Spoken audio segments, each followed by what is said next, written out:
This is Brian. Listen, I'm on an airplane that's been hijacked. If things don't go well, and it's not looking good, I just want you to know I absolutely love you. I want you to do good. Go have good times. Same to my parents and everybody. And I just totally love you. And I'll see you when you get there. Bye, babe. I hope I call you. At 9:03 a.m., Flight 175 crashed into the South Tower. And now, in 2016, just a few short days ago, victims of this weekend's attack sent text and social media messages frantically grasping for the hope of rescue and safety. One man, as has been reported, named Eddie Justice, 30 years old, texted his mother while hiding from the shooter in a bathroom at Pulse. He texted at 2:06 a.m. saying, "Mommy, I love you." He texted her again saying there was a shooter at the club and told her to call police, that he was hiding in the bathroom with other partygoers, and finally he texted he wasn't going to make it. After waiting hours for news of her son, Mina Justice was told he had been among those who were killed. These are just two of the too many moments over the past 15 years when innocent people were confronted with such a brutal reality. No one should ever have to go through that. But today, our hearts go out to the victims and their families. We honor Eddie and the 48 other innocent people who were killed, their families, the injured, the survivors, and those first responders who courageously navigated through a hostage situation and saved dozens of lives in the process with their swift and their brave action. As New Yorkers, we know all too well the feelings of anger, anxiety, and despair that sometimes feel like they can take control of us following a tragedy such as this. But as a nation and as a city, we come together with our hearts simply overflowing with love and solidarity during these difficult times for our fellow Americans who should have come home that night in Orlando, and to show what this country truly stands for. An attack on one of us is an attack on all of us, but we can and will connect through our sorrow and our strength to stand together, to show compassion for those affected and stay resilient through adversity. The survivor tree that we stand next to right now was recovered from the rubble in the weeks after 9/11, damaged from the collapse of the towers, but miraculously still alive and nursed back to health before being replanted here as a symbol of resilience and renewal. In fact, each year, seedlings from this tree are distributed to select communities around the country who demonstrated just such inspiring compassion and resiliency when the times required. I know that Orlando will, with the help of our nation, come through this. By standing at this site together, we demonstrate that it is possible to overcome the very real anguish that so many feel right now. So now, please join me in a moment of silence to honor those innocent men and women who lost their lives in Orlando, and all of those across the country who have been so deeply impacted by this attack.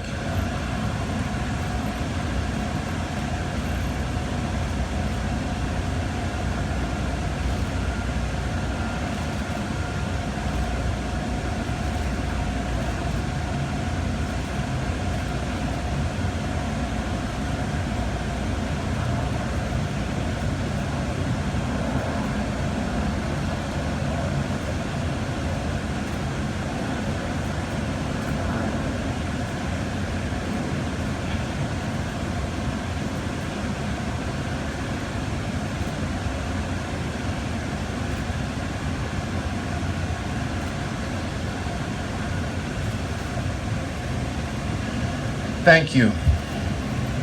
I'd like to close the program by inviting Brooke Guinan, LGBTQ Outreach Coordinator for the FDNY, and Detective Timothy Duffy LGBT liaison to NYPD Commissioner Bratton, and tying ribbons around the survivor tree as a symbol of unity and resilience.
Amazing tribute here going on today.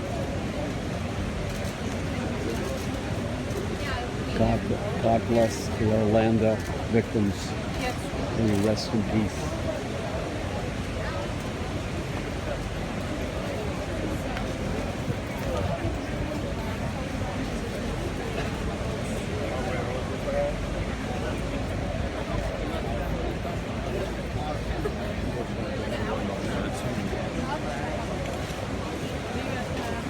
Reverend Bill.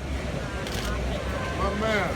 How you doing? Okay, bro. Tie one for me, okay? I'm busy shooting here. Huh? Tie one for me if you can. Okay. Thank you, brother.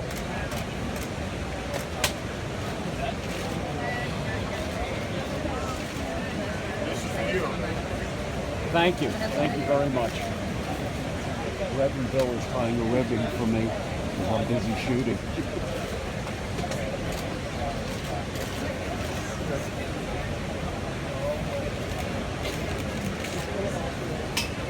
Thank you, brother.